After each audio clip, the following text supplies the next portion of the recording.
Parfait. Merci beaucoup, Pascal, pour cette présentation généreuse. Je vais essayer d'être représentatif de l'étoile et de plutôt être une étoile filante, là, considérant le contenu que j'aimerais vous présenter aujourd'hui.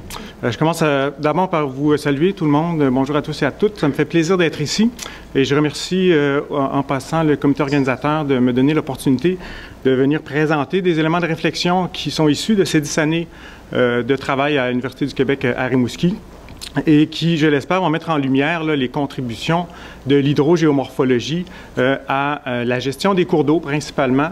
Et peut-être contrairement à ce qu'on a vu jusqu'à maintenant hier, l'hydrogéomorphologie s'intéresse au contenant, peut-être plus qu'au contenu des cours d'eau. Hein, c'est une science qui étudie le substrat, si on veut, et l'évolution du substrat dans lequel se trouve le cours d'eau. Dans ce sens-là, la présentation est une présentation assez générale, comme les présentations qui initiait l'ensemble des sessions. Et on va commencer tout de suite avec tout simplement une définition sur l'hydrogéomorphologie. L'hydrogéomorphologie est une définition qui apparaît ici. Science qui étudie la complexité des formes, des processus et des rétroactions. C'est en bleu, c'est un élément important, la complexité des formes et des processus, deux éléments qui sont intrinsèquement liés dans l'étude des cours d'eau et des rétroactions aussi. Ensuite, des cours d'eau selon une gamme d'échelles spatiales, donc dans l'espace et temporel dans le temps, et ma présentation va être tournée autour de ces deux notions-là. Une gamme d'échelles, ça peut aller de la section transversale d'un cours d'eau à l'échelle d'un bassin versant, pour ce qui est de l'espace, et dans le temps, de la seconde à la centaine d'années. J'ai moi-même fait des études en turbulence des écoulements en relation avec le transport des sédiments. Bien, mon terrain d'étude, si on veut, c'était 1 mètre carré, puis des fluctuations de vitesse là, à l'échelle de la seconde. Je tiens à souligner ici rapidement que le terme d'hydrogéomorphologie est relativement récent au Québec. On utilisait là, depuis les années 80 surtout le terme géomorphologie fluviale. Hydrogéomorphologie est récent, peut-être plus tendance si on veut. Et il y a un autre terme qui est utilisé en France et en Europe, c'est le terme hydromorphologie. Mais pour la présentation d'aujourd'hui, on va se concentrer sur l'hydrogéomorphologie, qui est la science qui étudie la complexité des formes. OK, l'hydrogéomorphologie, sans être trop égocentrique, c'est une science là, qui utilise des connaissances qui proviennent de plusieurs autres disciplines. J'ai mis l'hydrogéomorphologie au centre, puis vous voyez apparaître autour là, toute une série de disciplines qui contribuent, si on veut, à l'évolution de l'hydrogéomorphologie. Mais ce n'est pas une figure que j'aime présenter. Ce que j'aime mieux présenter, d'habitude, c'est de présenter un objet d'étude et de positionner des disciplines qui ont des points de vue sur l'objet d'étude. Et dans ce cas-ci, l'objet d'étude, c'est le cours d'eau. Et on peut avoir un point de vue sur les cours d'eau lorsqu'on est biologiste, par exemple, lorsqu'on est en génie, un ingénieur, et lorsqu'on est un hydrogéomorphologue. Et la gestion des cours d'eau, la compréhension des cours d'eau passe par l'ensemble de ces points de vue-là. Évidemment, j'aurais pu en rajouter d'autres ici, j'en ai mis 3 pour faire ressortir que c'est l'optique avec laquelle je regarde les cours d'eau. C'est bien de dire, OK, l'hydrogéomorphologue amène un point de vue, tout comme les biologistes, tout comme les ingénieurs, amènent un point de vue sur le fonctionnement des cours d'eau. OK, ça mène aux objectifs, 2 objectifs de la présentation. Donc, présenter des concepts et des outils qui émanent de l'hydrogéomorphologie, qui nous permettent de comprendre le cours d'eau. Et ensuite, d'illustrer comment ces points de vue-là, ces outils et méthodes peuvent être utilisés pour la gestion, l'aménagement et l'utilisation des corridors fluviaux dans le contexte de changement climatique.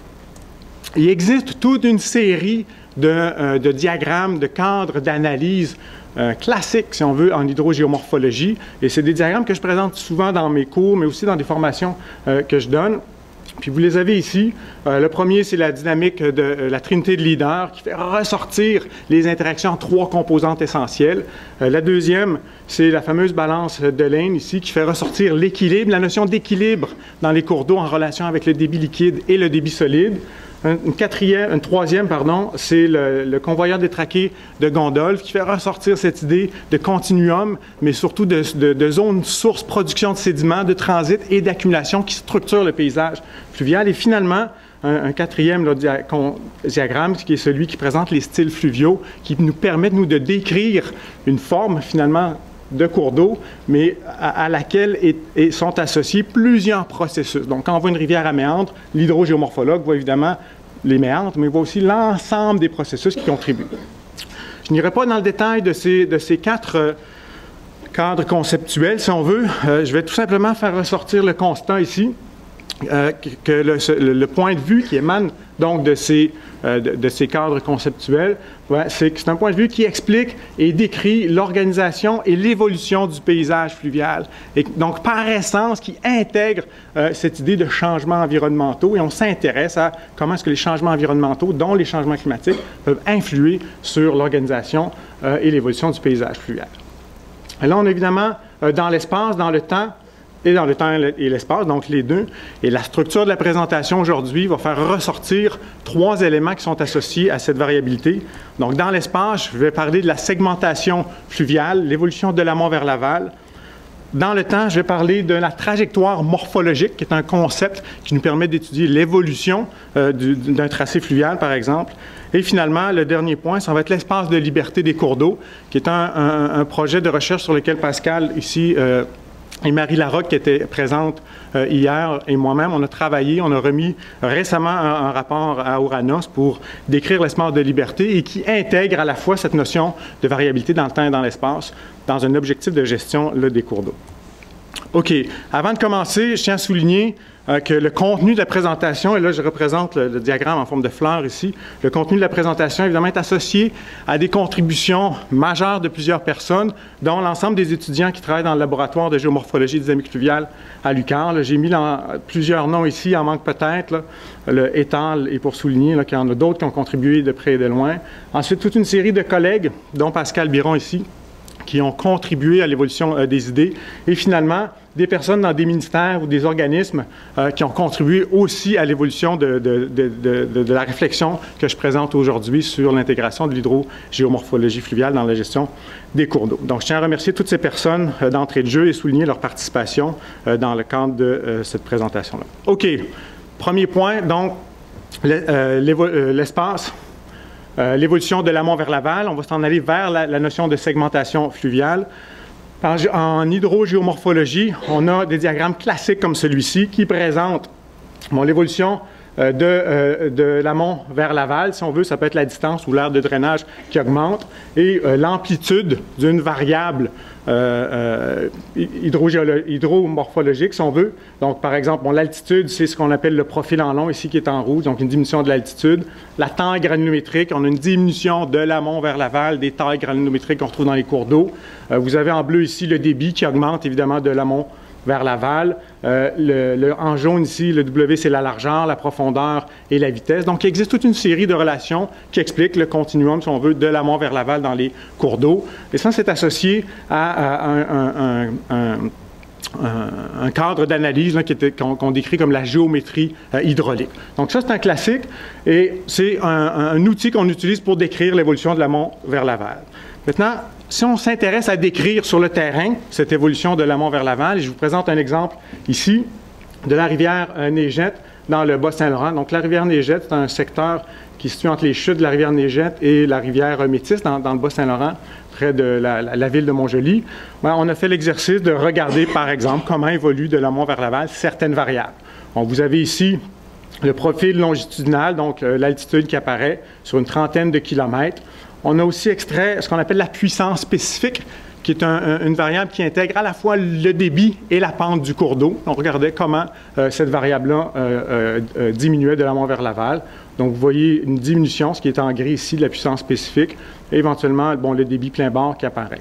Ce qu'on se rend compte quand on regarde l'évolution de l'amont vers l'aval, on voit assez rapidement qu'il y a des cassures. Donc, cette idée de gradient graduel, si on veut, de la diminution ou de l'augmentation, on voit apparaître des cassures qui sont présentes.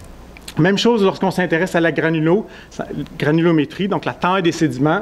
On a encore une fois la rivière Négette ici de l'amont vers l'aval sur une trentaine de kilomètres, des proportions de taille granulométrique et les tailles granulométriques qui apparaissent ici, l'argile vers le roc et les blocs, donc des tailles granulométriques qui composent le lit de la rivière.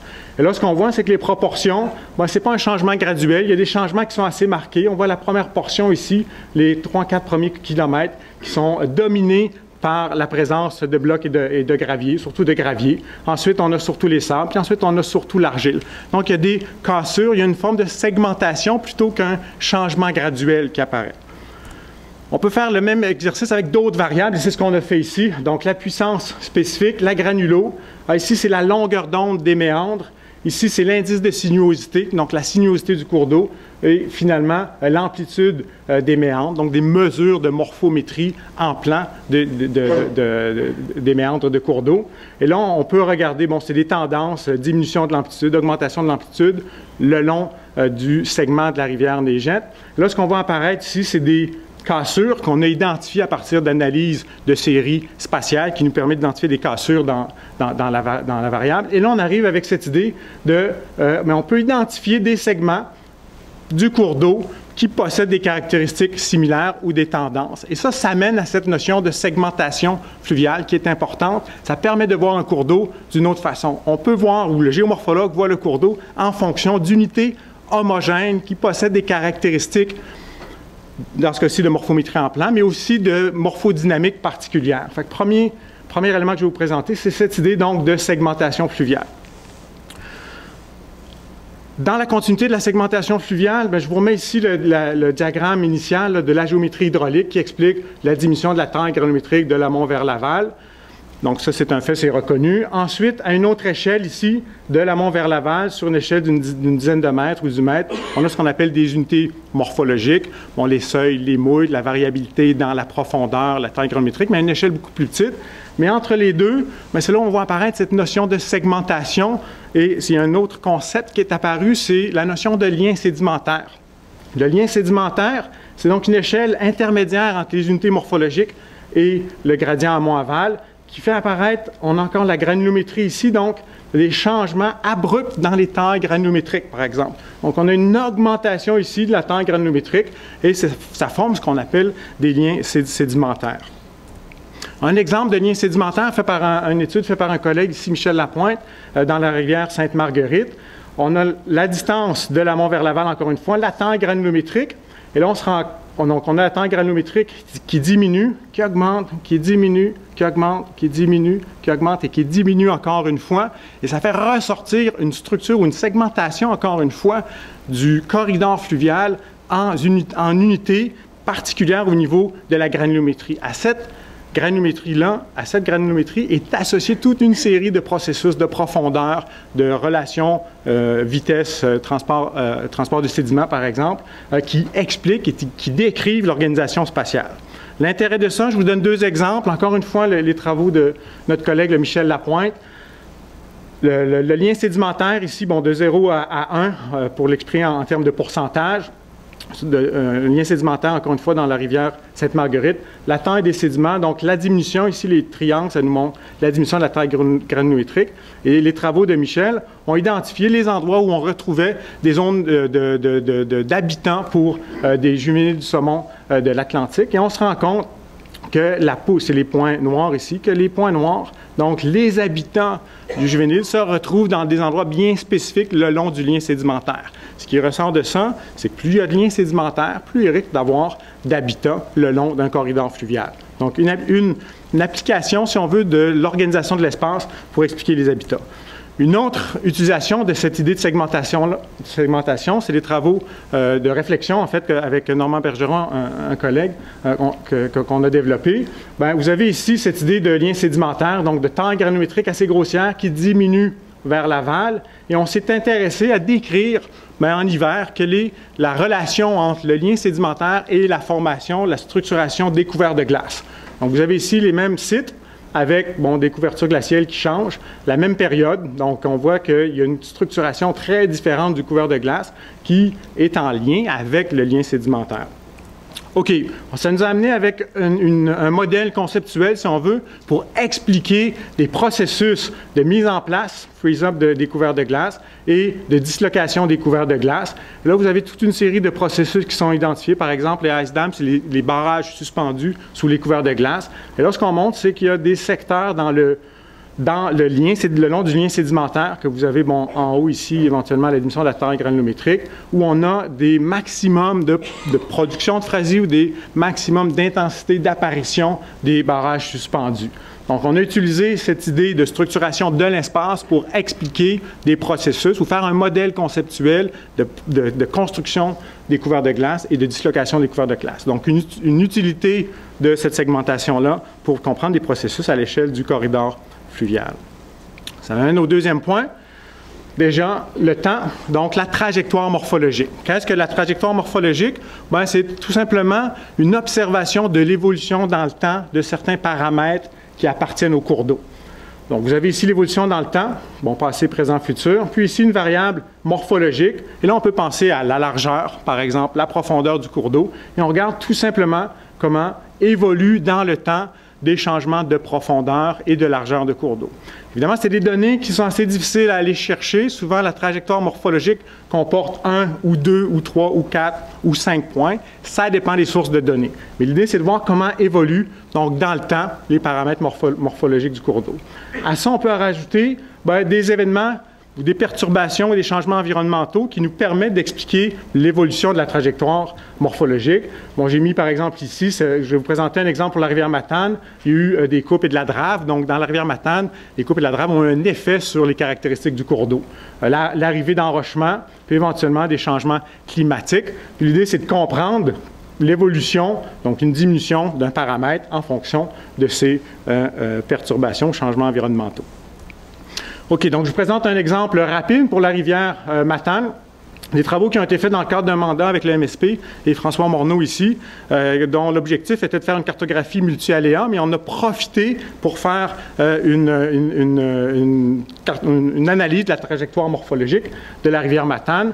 Première chose qu'on a fait, on a segmenté la rivière en 5 tronçons. Vous avez ici, bon, la ville de Matane est en bas ici, 5 tronçons, donc de Laval vers l'amont, 5, 4, 3, 2, 1. Il y a 2 tributaires importants. Il y a le tributaire de la Tamagodi qui arrive ici, qui est présent là, et le tributaire de la Petite Matane. Donc, les tributaires nous ont permis d'identifier des tronçons. On est allé assez rapidement dans la délimitation des tronçons. On utilisait notamment la pente et la présence de tributaires. Et ensuite, le tronçon 2 ici, qui est un peu plus court, c'est parce que c'est un endroit où on avait beaucoup d'affleurements rocheux. Donc, c'est un tronçon qui est contrôlé par la lithologie essentiellement. Et là, ce qu'on a fait, on s'est intéressé à l'évolution des caractéristiques de largeur. Je vais vous présenter des exemples, donc de largeur et de surface de bande d'accumulation selon ces différents tronçons. OK, premier exemple, les taux d'érosion et les surfaces érodées. À partir de la superposition des tracés fluviales de plusieurs années, de photos aériennes, on peut voir apparaître le changement dans la position du cours d'eau. Bon, vous avez le tracé en 2009 ici, en rouge, puis en 1963 en bleu. On voit que le cours d'eau a changé de position. Ce changement de position nous permet de faire plusieurs calculs, dont des taux d'érosion et des surfaces d'érosion. On a donc fait l'exercice pour l'ensemble du tronçon fluvial sur une cinquantaine de kilomètres. Et là, vous avez les 5 tronçons qui apparaissent ici, donc les 5 tronçons le long de la rivière Matane.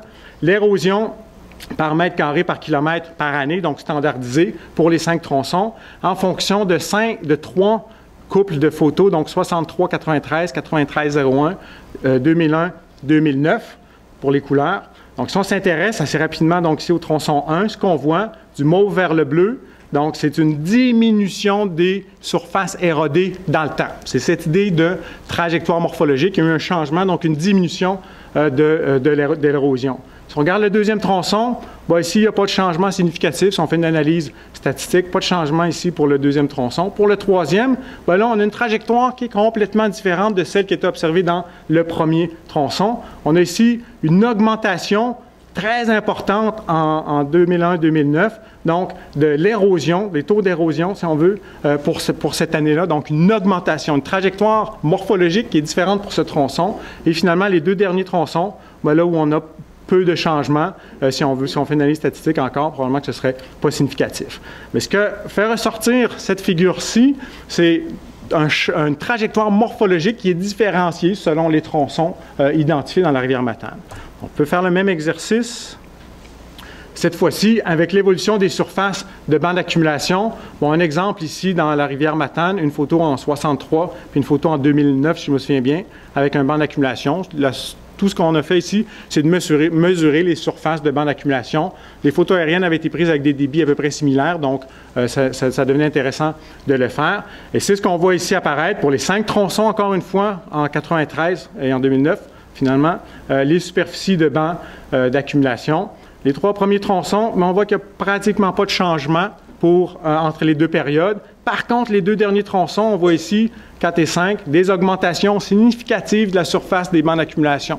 Donc, encore une fois, une trajectoire morphologique ici qui s'exprime par la surface des bancs d'accumulation qui est différenciée selon les tronçons de l'amont vers l'aval.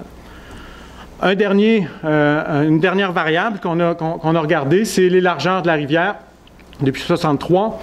Bon, je ne sais pas si vous voyez bien, mais on peut utiliser avec les systèmes d'information géographique là, des mesures de largeur systématiques à tous les 50 mètres, à tous les 100 mètres, par exemple. Donc, c'est ce qu'on a fait pour les 50 km de la rivière Matane. On avait cette fois-ci plus de photos aériennes, donc en 63, en 90, 2001, 2009. Et là, ce qu'on a ici, c'est la largeur moyenne pour les 5 tronçons. 1, 2, 3, 4, 5, les 5 tronçons ici. Là, ce qu'on voit apparaître, c'est une tendance à la diminution de la largeur pour chacun des 5 tronçons dans le temps. Ça va? Donc, ça, encore une fois, c'est cette idée de trajectoire morphologique. Comment se comporte la rivière Matane depuis les 50 dernières années? Bien, une diminution de la largeur généralisée, augmentation de la superficie des bancs d'accumulation dans le secteur aval, érosion plus prononcée dans le secteur 3, par exemple. Fait que ça nous amène à un croquis comme celui-ci, très conceptuel et généralisé, et très conceptuel, finalement. Donc, la surface des bancs, la largeur, et les surfaces érodées. Puis là, vous avez le tracé fluvial schématisé. Et là, ce qu'on a fait ici, c'est tout simplement pour montrer l'élargissement. Bien, vous avez cette bande plus large qui apparaît, donc, ou l'augmentation de la superficie des bancs. La largeur, bien, on a fait un trait plus large pour montrer qu'il y a un rétrécissement de la largeur sur l'ensemble du cours d'eau. Ici, la surface, les surfaces érodées, donc une augmentation des surfaces érodées. Donc ça nous donne une image de l'évolution dans le temps de la rivière Matane.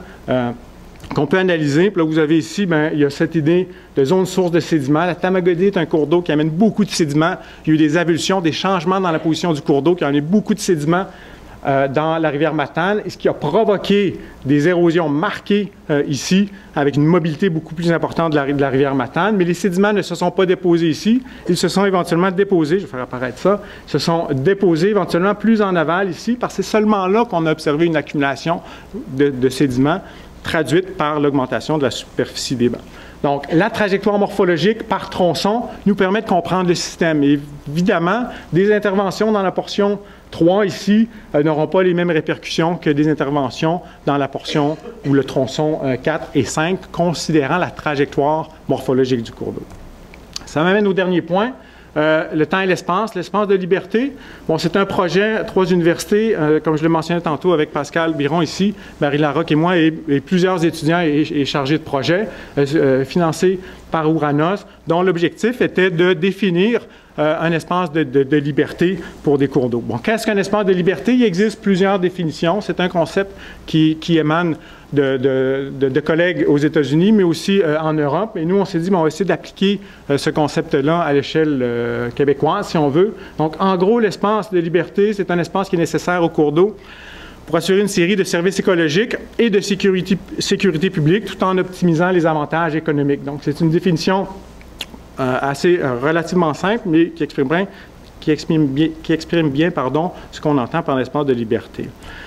Bon, la seule équation que je présente, contrairement à Alain hier qui a présenté une acétate avec plusieurs équations, la mienne est relativement simple. Dans l'espace de liberté, pour nous, la façon dont on le définit, c'est tout simplement l'addition d'un espace de mobilité et d'un espace d'inondabilité qui inclut les milieux humides.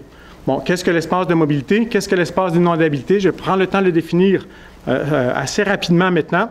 Donc, l'espace de mobilité, dans notre démarche, on a identifié 2 espaces de mobilité. Le premier espace, c'est un espace qui est associé au changement dans la position du tracé fluvial dans le temps, dans les 50 dernières années, en fonction des photos aériennes qu'on a. Donc, vous avez ici, bon, pour la rivière Matane, le changement dans la position. Ce changement dans la position nous permet d'obtenir des taux d'érosion annuels qu'on peut multiplier éventuellement par une période de temps, par exemple 50 ans, pour voir si la tendance se maintient, où devrait se retrouver le cours d'eau, quelles seraient les portions de la plaine inondable qui seraient inondées. Donc, première Première approche, ça va nous mener à l'espace M1. Deuxième approche, c'est l'espace de mobilité M2, où là, on s'intéresse aux cicatrices dans la plaine alluviale de positions anciennes du tracé fluvial, donc des anciens méandres qui apparaissent dans la portion amont ici de la rivière Matane. Même chose ici, on voit des anciens chenaux, puis on fait tout simplement tracer donc l'enveloppe de méandrage ou l'enveloppe de méandre de la rivière. OK. Bon, ça nous donne ces deux espaces pour la rivière Matane. M1, une zone où le cours d'eau peut se retrouver plus probablement dans les 50 prochaines années, puis un autre espace de mobilité à plus long terme. L'espace d'inondabilité, maintenant, c'est une approche basée sur l'hydrogéomorphologie. Qu'est-ce que la cartographie hydrogéomorphologique des zones inondables? Ça provient de cette idée, du principe de base qu'une chronique de débit comme celle-ci laisse dans le paysage des traces et des marques qu'on peut observer. Vous en avez quelques-unes ici, des jets de berge ou des jets de rive sur un relevé lidar de la rivière Matane, des chenaux de débordement qui apparaissent, des courants de recirculation, des talus. Tout ça nous indique des épisodes d'inondation. Puis éventuellement, on peut interpréter ces formes-là pour analyser l'aléa ou le processus d'inondation. Et on peut faire ça pour différents types d'inondations. Donc, des inondations à l'eau claire ou des inondations avec embâcle laissent des traces qui sont différentes. Donc, on peut utiliser ça pour faire une cartographie comme celle-ci qui intègre donc des marqueurs dans le paysage d'inondabilité. Puis, on arrive avec une cartographie qui comporte 3 niveaux d'inondation.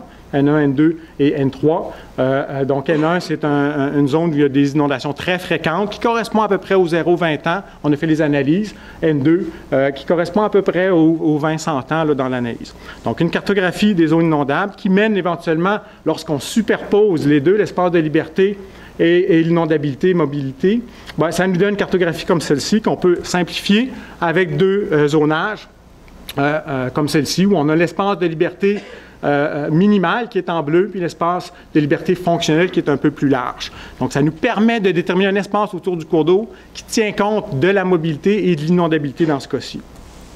Bon. Et les changements climatiques, et je termine bientôt, Pascal. Les changements climatiques, on a fait des analyses de sensibilité pour la mobilité et pour l'inondabilité qui nous montrent, en gros, la robustesse de l'approche pour délimiter des zones qui ne changent que très peu en fonction des changements climatiques anticipés et les changements dans les débits anticipés dans des cours d'eau. On a travaillé dans 3 cours d'eau, la Matane, la Yamaska Sud-Est et de la Roche, donc ils changent très peu. Dernière chose, on a fait aussi une analyse avantage-coût pour montrer, et là ce qui est important pour les 3 rivières, c'est le triangle ici, pour montrer que l'utilisation de l'espace de liberté où on laisse la rivière aller, on arrête de faire des aménagements pour la contrainte, ça donne, il y a un avantage financier à utiliser cette approche-là. OK, 3 conclusions. D'abord, à garder en tête cette idée de segmentation, de trajectoire morphologique et d'espace de liberté. Ensuite, ce que je voulais vous présenter, c'est des concepts et méthodes de l'hydrogéomorphologie pour évaluer et examiner les ajustements des cours d'eau dans un contexte de changement climatique. Mon objectif, c'était de vous présenter ces outils-là. Et finalement, de souligner cette idée d'espace de liberté des cours d'eau comme outil de gestion. On a présenté le rapport récemment à Ouranos. On espère que le travail va se poursuivre dans cette réflexion-là de mieux délimiter l'espace nécessaire aux cours d'eau pour optimiser les services et minimiser